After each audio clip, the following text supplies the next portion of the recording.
చంద్రబాబు నాయుడు గారు, అచ్చెన్నాయుడు గారు, స్టేజ్ పైన ఉన్నటువంటి పార్టీ పెద్దలు, సోదర సోదరీమణులారా, నేను ఈ దినమే పార్టీలో చేరినాను. రేపు పార్టీలో చేరినాను దానికన్నా వాపసు వచ్చినాను. ఎందుకంటే తెలుగుదేశం పార్టీ పుట్టినప్పటి నుంచి ఉన్నాం మేము.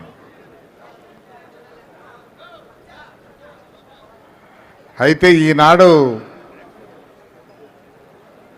మీరు ఇది చాలా ఎగ్జాగరేషన్గా అనుకోకండి. చంద్రబాబు నాయుడు గారి నాయకత్వము ఈ దేశ రాష్ట్రానికి చాలా అవసరం, చరిత్రాత్మకంగా అవసరమైంది. ఒక ఎగ్జాంపుల్ చెప్తాను. రేపు ఏప్రిల్ నుంచి 12 లక్షల కోట్ల అప్పు కట్టాల. ఆదాయం లేదు రాష్ట్రానికి, ఆదాయ వనరులు లేవు, భూముల విలువలు లేవు. కోకాపేట మాదిరిగా 1,40,00,000 అమ్మేదానికి ప్రతి ఒక్కరి చర్మం ఒలచబడుతుంది. పన్నులు వసూలు చేస్తే కానీ డబ్బులు రావు. మరి ఎట్లా చేస్తారో మహానుభావుడు చంద్రబాబు నాయుడు గారు.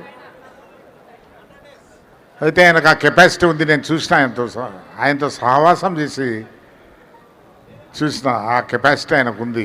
కాబట్టి అటువంటి కెపాసిటీ ఉండే వ్యక్తి రావాల్సిన అవసరం చాలా ఉంది. అంతేగాని అతన్ని ఎక్కువగా నేను పొగట్టంలే. అతని అవసరం ఈ రాష్ట్రానికి ఇప్పుడు చాలా చాలా అవసరం ఉంది. లేకుంటే రాష్ట్రము ఏ పాలైపోతుందో భయంకరం, ఊహించుకునే దాన్ని కూడా భయంకరంగా ఉంది. అదొకటి. రెండవది, పాలన అనేది కొన్ని సిస్టమ్స్ పైన ఆధారపడింది. ఆ సిస్టమ్స్ ఉంటే కన్నా పాలన జరిగిపోతూ ఉంటుంది.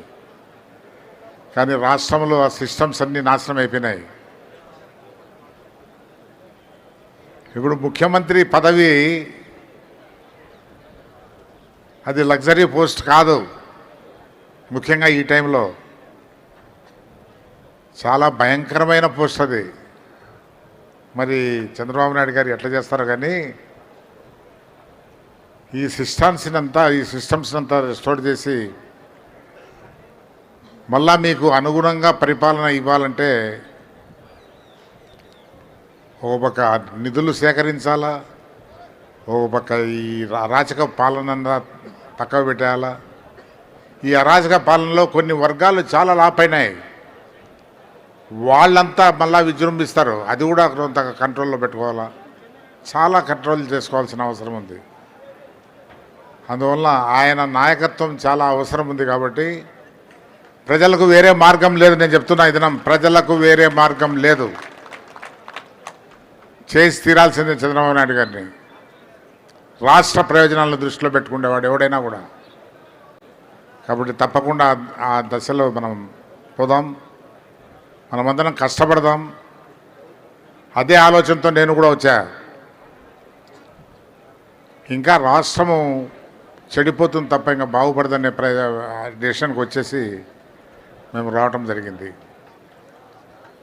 కాబట్టి నేను మరీ చెప్పుకుంటున్నా, విన్నవించుకుంటున్నా, ప్రాధాయపడుతున్నా. ఇది చాలా జటిలమైన సమస్యలు ఉన్నాయి. చాలా క్రూషియల్ టైం ఇది రాష్ట్రంలో. ఈ దినం మనం పొరపాటు చేస్తే ఇంకా ఈ రాష్ట్రానికి వేరే మార్గం లేదు. కాబట్టి బాగా ఆలోచించి చంద్రబాబు నాయుడు గారి నాయకత్వాన్ని బలపరచండి. తప్పకుండా ఆయనకి ఇష్టం లేకపోయినా తీసుకురావాలి. ఈ దినం ఆయన తీసుకొచ్చి బలవంతంగా అయినా ఈ రాష్ట్ర ప్రయోజనాలను ఆయన కూర్చోబెట్టాలి. ఆ బాధ్యత ఆయన తప్పకుండా తీసుకుంటాడని మేము అతన్ని కోరుకుంటూ సెలవు తీసుకుంటున్నాం.